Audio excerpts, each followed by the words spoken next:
I just want to talk a little bit about what you found in this space and how it's been able to help in your enterprise. Okay, well, my enterprise, primarily in book publishing, our focus is to actually get the books and authors into the media. So we set up and arrange television interviews, radio interviews, newspaper interviews, magazine interviews across all media. Mm-hmm. But in the last few years, the whole technology that's grown so significantly has enabled us to use online facilities to promote. And this all started, I suppose, primarily with Facebook. And in my world and in my networking circles, a lot of the writers, publishers, journalists all connect with each other. Helen, I want to ask you this. As a publisher, are you threatened by what's happening in this space? Because some publishers are, because they're not making the transition. Well, because of the transition to ebook publishing, there's obviously a move to a lot more independence amongst the writers. So we're seeing a lot more self-published works being produced, because writers actually make more money out of their books being sold through the ebook system.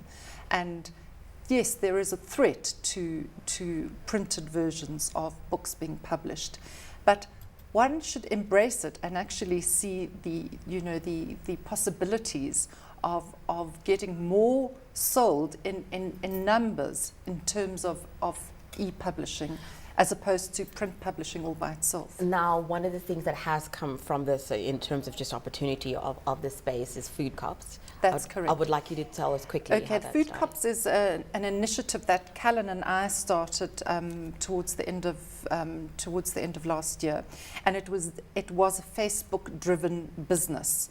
So we launched it on Facebook, and there's a page on Facebook which is now linked to a Twitter account. So it started primarily just on Facebook, and it has now grown into a business that is sustainable with its own hourly, a weekly radio program, an hour show on a radio show, and there's also a slot on national radio, which we now go in and do restaurant reviews on a weekly basis. So tell me, how would this work though? If you, I would imagine that you're one of the food cops. How would it work? Absolutely. A day in a life of the you. food cops is everyone. It's the public, and we invite everyone to come onto the social. It's a social foodies guide to restaurants. That's what we phrase it as, and where everyone is a critic. So they can come on, post their own reviews of restaurants and make it interactive. And the great thing is that the food cops, spark a conversation. We chat to everyone who posts a comment, and all the reviews are answered by us. So it's a fantastic platform that we've interlinked so many different platforms. And Facebook's old in terms of technology and social media. It's out the window. What's happening now is the third-party applications, or the other applications that are linking to Facebook. Those are becoming the most important aspects to focus on. So what this says to me though, and I've been seeing this happen not just in the space that you're in though, is that what used to be the expert now has become, a person who loves food now becomes an expert. You don't have to have gone and studied to be a chef or have studied to be a journalist.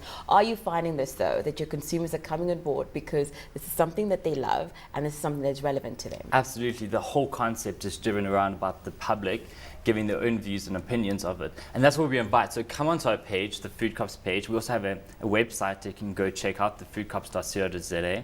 And what's really interesting about the whole social networking space is that it's become everyone's playground. It's become a business playground, it's become a friend's playground, it's become a social environment. It's a way people are chatting and interacting. But Helen, doesn't this also open up doors for people? I mean, I'm looking at Callan, very young, and he's able to be such a big player in this space. Does this not also open up employment opportunities, for instance? It does, because more and more we're finding that employment as a full-time job is not happening, and a lot of outsourcing is taking place. So you will see that when a job needs to be done, then it would be outsourced to a particular expert within that field. So, you know, in the case of the food cops, you know, we employed a webmaster to look after developing our web page, and so that has happened. And you outsource that particular job, which then is creating more work for those specialists in those areas. You know, when you need a design done, you contract a designer to come in and help with the design work, and then that and all of it is a spin-off of everything else. Thank you so much for joining us, Helen. Thank you so much for joining us, Callan. Thank you. Fantastic having you.